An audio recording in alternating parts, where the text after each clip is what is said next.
नमस्कार मंडळी, स्वागत आहे तुमचं गौरी पुणेरी किचनमध्ये। आज आपण बनवणार आहोत हॉटेल स्टाईल झणझणीत चिकन रस्सा। व्हिडिओ शेवटपर्यंत नक्की बघा, कारण शेवटी मी एक महत्त्वाची टिप देणार आहे ज्यामुळे रस्सा अजूनही टेस्टी होतो। चला तर आता आपण रेसिपीला सुरुवात करून घेऊयात। इथे मी एका भांड्यामध्ये 1 किलो स्वच्छ धुवून घेतलेले चिकन घेतलेले आहे। त्यामध्ये 1 चमचा हळद, चवीनुसार मीठ टाकायचे, आलं लसूण कोथिंबीर पेस्ट 2 चमचे टाकायची, बारीक चिरलेली कोथिंबीर चिकनवरून टाकायची, चिकनवरती टाकलेली पेस्ट चांगली मिक्स करून घ्यायची। 10 मिनिटे चिकन झाकून ठेवायचे। आता एका पातेल्यामध्ये तेल गरम करायला ठेवायचे। तेल गरम झाले की त्यामध्ये 1 वाटी बारीक चिरलेला कांदा टाकायचा। कांदा मंद आचेवर सोनेरी होईपर्यंत भाजून घ्यायचा। कांदा भाजला की त्यामध्ये चिकन टाकायचे। चिकन तेलामध्ये चांगलं परतून घ्यायचे। चिकन मंद आचेवर शिजवून घ्यायचे। पातेल्यावरती एक झाकण ठेवायचे। त्यामध्ये 1 ग्लास पाणी टाकायचे। मंद आचेवरती चिकन 10 ते 15 मिनिटे वाफवून घ्यायचे।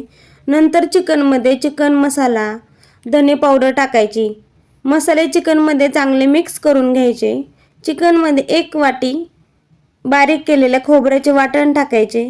नंतर 10 मिनिटे चिकन मंद आचेवरती शिजवून घ्यायचे। चिकन चांगलं शिजलं की त्यामध्ये गरम केलेले पाणी टाकायचे 3 ग्लास। आता चिकन 5 मिनिटे शिजवून घ्यायचे। चिकन चांगलं शिजलं की एका तडका पॅनमध्ये थोडं तेल टाकायचे। तेल गरम करून घ्यायचे। त्यामध्ये घरगुती लाल मसाला, काश्मीरी लाल मिरची पावडर टाकून चिकनच्या रश्श्याला फोडणी द्यायची। चिकनचा रस्सा चांगला घट्टसर होण्यासाठी त्यामध्ये 2 चमचे भाजलेल्या ज्वारीचे पीठ गरम पाण्यामध्ये मिक्स करून चिकनच्या रस्स्यामध्ये टाकायचे। चिकनचा रस्सा 2 ते 3 मिनिटं मंद आचेवरती चांगला उकळून घ्यायचा। त्याच्यावरून बारीक चिरलेली कोथिंबीर टाकायची। तर इथे गरमागरम चिकन रस्सा तयार आहे। भाकरी किंवा भातासोबत खायला एकदम परफेक्ट। इथे एक छोटी पण खूप महत्त्वाची टिप, जर तुम्हाला रस्सा अजून टेस्टी हवा असेल तर शेवटी 1 चमचा तूप किंवा थोडी कोथिंबीर घाला। फ्लेवर नेक्स्ट लेवल जातो। जर तुम्हाला ही रेसिपी आवडली असेल तर व्हिडिओला लाईक करा, चॅनल सबस्क्राईब करा आणि शेअर करायला विसरू नका। अशा सोप्या आणि टेस्टी रेसिपीसाठी भेटत राहा गौरी पुणेरी किचनवर। धन्यवाद।